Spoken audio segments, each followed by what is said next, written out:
Okay, so the Monaco Grand Prix is always a weird one because it has history, right? And with most races that have history, it's always an exciting race. But Monaco really doesn't live up to that in any way, shape, or form because it's always a boring race, except for, in the high nose era and the high rear wing era, because as we remember, that's the greatest era of all time. No, just kidding. But in that era, there was so little dirty air that the cars could actually overtake around Monaco. Wow, what a foreign concept.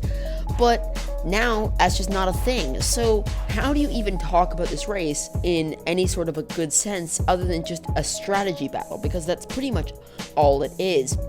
And I don't know how to describe it. I'm just going to describe it the way I see it. But for those angry that I'm not, saying it's the best race on the calendar because it clearly isn't, just don't be. You know what? It's just a race. It's not as special as people make it out to be. I mean, it's a cool race, but the fact that there are so many celebrities there this year made it sort of weird because, the post-race interviews, for God's sake, David Coulthard was like talking to Serena Williams or something.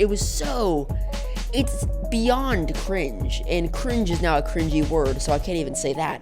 It's just weird. Like, why? Why would they do that? I know it was probably a bit unscripted, and, they were yelling in his ear the entire time, don't do it, don't do it, don't do it. But, why, and why was the format used? It was just a really odd weekend, so let's jump into it. First thing of note to talk about was the Ferraris, for the first time this season, were actually competitive. Sort of. The fact is, I think they've got downforce, just no straight line speed, which is weird because I thought they just spent $100 million on a new engine. Nonetheless, though, if they do have some downforce and they have an okay high downforce package, then they could do well at the Hungarian Grand Prix. That's essentially just Monaco without the boats. But what else was going on this weekend that secured them pole position? Let's talk about that. Well, so Charles Leclerc was doing his best Kimi Räikkönen Michael Schumacher impression by getting pole, but he was also doing his best Michael Schumacher Nico Rosberg impression by crashing and stopping the session.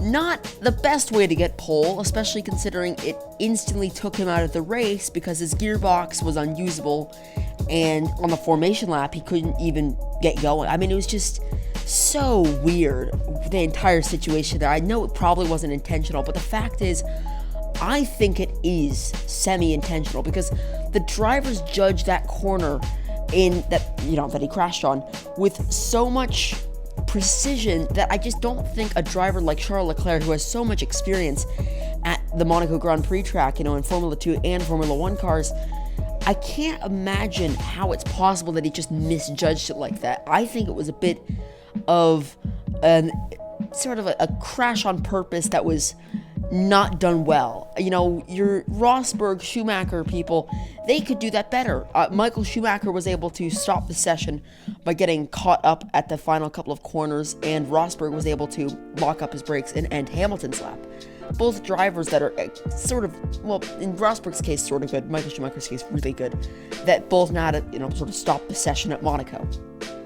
The fact was, I don't think he needed to do that. I don't think there was any need for him to put it in the wall because I think the Ferraris had enough pace to be where they were. I don't think it was a fluke that they were where they were. And the fact that Sainz was where he was in qualifying proves to me, at least, that the car was fast this weekend. And I'm not a big Carlos Sainz fan. In fact, he's not my least favorite driver, but the fact that he went to Ferrari at such an ill time is just, to me, such a shame for him, and he really did throw his career away by leaving McLaren. And the fact is, Daniel Ricciardo threw his career away when he went to McLaren. Yes, that's right, Daniel Ricciardo had another terrible weekend. I don't know what's wrong with this guy. How is he went from the guy who won Monaco in 2018 to the guy who's sitting in 12th place and can't do anything in the race. How has he managed that? I think it's beyond a fall from grace. I think there's something missing of him there. I don't know what it is, though, because the fact is I think he's probably more comfortable now than he will be for the rest of the season, and I just don't see anything that could really improve his situation other than him actually doing well. So, were his results a fluke at Red Bull? I think not. I think he's peaked earlier in his career than people think he has, and he's just sort of lost a bit of it this weekend. Or maybe, maybe this is, again, just a bit of a fluke, and he's not ready yet to be as fast as he wants to be. I mean, it just sounds weird saying it. Anyways, a driver who was on form this weekend was Sebastian Vettel. Who would have thought? While Stroll was languishing near the end of the points, Vettel was actually trying his best and was able to overtake Pierre Gasly. Now, once he overtook Gasly, Gasly was never able to challenge him again because it's Monaco. But, interesting to see some fighting on track. Let's talk more about the race. Early part of it, so Max Verstappen was trying to do his Schumacher impression by doing the chop across Bottas, and what that did was it essentially neutralized Bottas's attack on him, and hey, if Schumacher did it, he can give it a go too. And as the race goes on, you see the Mercedes pitting early. Hamilton pit way too early and ruined the strategy for the team. He was in 7th place and stayed in 7th place throughout the entirety of the race. I mean, he's in the fastest car, for heaven's sake. How is it possible that he can't make up some places? Not the fastest car, fine, but he's in the 2nd fastest car. And he's behind these drivers who are clearly slower than him. How is it possible he can't get by other than the fact that it's Monaco, right? He's a good driver. Maybe he's past his peak, fine. But I still just don't get how he sat in 7th. It reminds me of 2010 Abu Dhabi, where Mark Webber couldn't get out of that position behind Petrov. It felt the same way for Hamilton. I'm not rooting for Hamilton here. I'm just a bit disappointed that he couldn't challenge at all. And then Bottas pitted. And then he sat in the pits for like a minute before they realized that they tightened the wheel nut at the beginning of the race too much and it couldn't come off. It was one of the most painful pit stops I've ever seen. It's proof that Mercedes shouldn't be allowed to do pit stops ever. It's a shame for them because, I think others thought that they would have bounced back, or at least, look, these are the people that won all these championships. How is it possible they can't just do a simple pit stop? Amazes me every single time. Now, as the race drew to a close, this is Monaco again, so nothing of note until the race actually ended. You had Verstappen leading it, not really much of a surprise, and you had Sainz in 2nd, who had stayed there throughout the entirety of the race because of his good qualifying position in the Ferrari. I'd say his race was rather unspectacular, but, the fact that he got to the place that he's in and just sort of sat there throughout the race, I guess is sort of spectacular, so it's how you want to look at it. And Lando Norris from 5th place with the retirement of Bottas was able to get up to 3rd place. That is his 2nd podium of the season. I'm really excited for Lando because I think this is a huge stepping point in his career. He's consistently scoring podiums with that good McLaren package. I think this is great for him. And the fact is, that McLaren looked so good this weekend. For those who don't know, they ran a special golf livery. And I talked to about 7 people this week, and they all told me that was the favorite livery they've seen from McLaren. So, good job, McLaren, on that livery. As we entered the podium ceremony, which is the most interesting part of the race, fun fact, we got the interviews, the post-race interviews. So you got your David Coulthard doing your interviews. And as I mentioned, he had this really awkward bit with Serena Williams where he asked her whether watching the Monaco Grand Prix was a great way to prepare for her French Open. Now, explain this to me, right? How does he think that's a great question? If she answers no, then everyone in the tennis community is pissed off. If she answers yes, then she's obviously lying. There's literally no way she could answer that question effectively. How did Coulthard think that was a good question to ask? Also, I know it's just supposed to be banter, but why is he bringing her into that, right? She clearly doesn't know that much about F1 if she's calling it car racing, where it clearly isn't. It's formula racing. It's not car racing, whatever. Rant over. But the fact is, that post-race interview was genuinely what ruined part of that race for me, because I just wish they had been to that section off. I know it was probably planned or something, but the fact is, they have to stop embarrassing themselves. Nobody in America thought, oh, F1's cool, they're interviewing an American. No, nobody in America ever said that. Nobody would think to say that.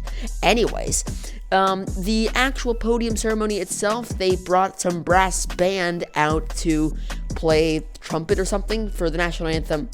of Holland, which was cool for Verstappen. I think he was emotional. And then you had Adrian Newey up on the podium, because when you win a race, you put Newey up on the podium. I think that was good for him. I think, the team is now more comfortable with the place that they're in, because the fact is, right, look at how the last few races panned out for Red Bull. Not well. Nothing really went their way.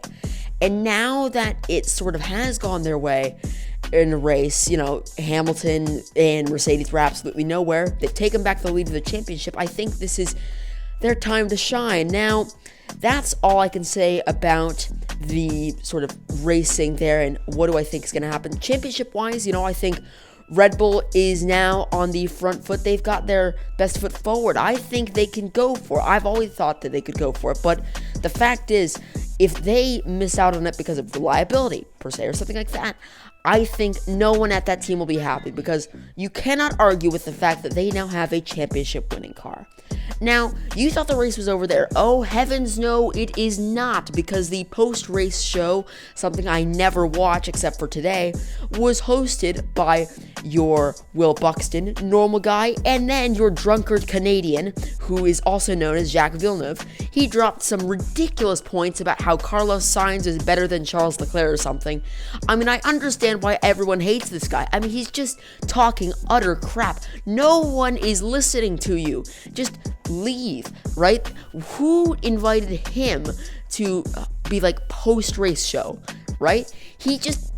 There's nothing that he offered that was any sort of good.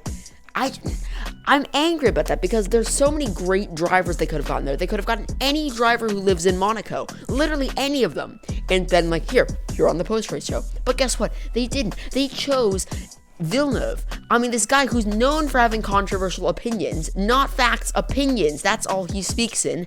And then they just put him on it. I don't understand why.